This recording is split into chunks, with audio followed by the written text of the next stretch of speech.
Hey voters, it's Carly from Ballotpedia here to walk you through some of the key elections happening across the country on November 4th, 2025. Voters in several states will head to the polls this year to decide on governors, state legislators, local leaders, and even state Supreme Court justices. Let's take a closer look at what's on the ballot and why these races matter. Two states are electing governors in 2025, Virginia and New Jersey. Let's start in Virginia. Democrat Abigail Spanberger and Republican Winsome Earl Sears are running to succeed outgoing Governor Glenn Youngkin, who is term limited. Spanberger represented Virginia's 7th congressional district from 2019 to 2025, while Earl Sears currently serves as lieutenant governor. Independent write-in candidate Donna Charles is also running. Virginia's gubernatorial election is often seen as the national bellwether. Since 1869, it's been held the year after each presidential election, offering a glimpse into voter sentiment nationwide. As of early October, race forecasters rate this election as either likely Democratic or lean Democratic. Virginia currently has a divided government. Republicans control the governorship, while Democrats hold the state Senate. If Democrats win the governor's office and maintain their legislative majority, they could gain a Democratic trifecta, meaning unified control of state government. Now, on to New Jersey. Democrat Mikey Sherrill and Republican Jack Citarelli are facing off to replace term-limited Governor Phil Murphy. Sherrill represented New Jersey's 11th congressional district, and Citarelli served in the state assembly from 2011 to 2018.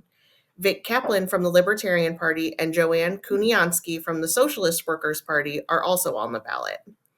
Analysts say this race could reveal how voters feel about both major parties heading into 2026. As of early October, all three major election forecasters rate the race as lean Democratic. New Jersey has been a Democratic trifecta since 2017, but Ballotpedia's trifecta vulnerability ratings listed as somewhat vulnerable, meaning a Republican win could shift the balance of power. There's a special election in Texas's 18th congressional district following the death of Representative Sylvester Turner in March 2025. The race features more than a dozen candidates, including Democrats Amanda Edwards, Christian Menefee, and Yolanda Jones, as well as several Republican, Green, and Independent contenders. The winner will finish Turner's term under the district's current boundaries, but the seat is set to be redrawn in 2026. That means voters could be heading back to the polls soon after this election to vote under new district lines. In Virginia, all 100 seats in the House of Delegates are up for election. Democrats currently hold a narrow 51 to 48 majority with one vacant seat.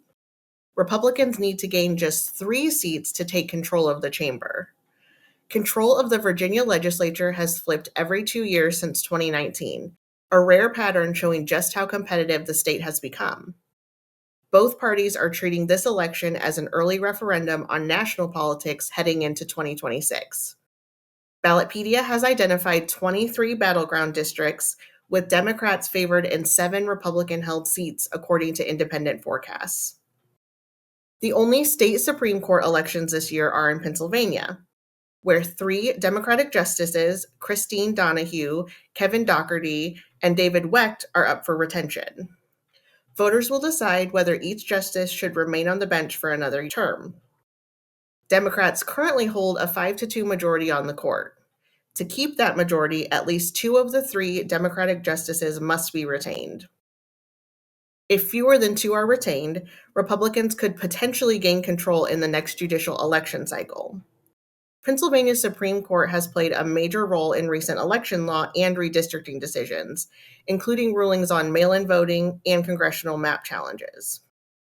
Since Pennsylvania adopted retention elections in 1968, voters have kept 98% of justices in office. Only one justice, Russell Nigro, lost retention back in 2005.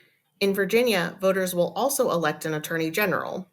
Republican Jason Miyares, the incumbent, faces Democrat Jay Jones, a former member of the House of Delegates. Political observers note that this race could be influenced by national factors, including President Trump's presence on the national stage. Virginia's Attorney General serves as the state's chief legal officer, responsible for enforcing state law and advising the government on legal matters.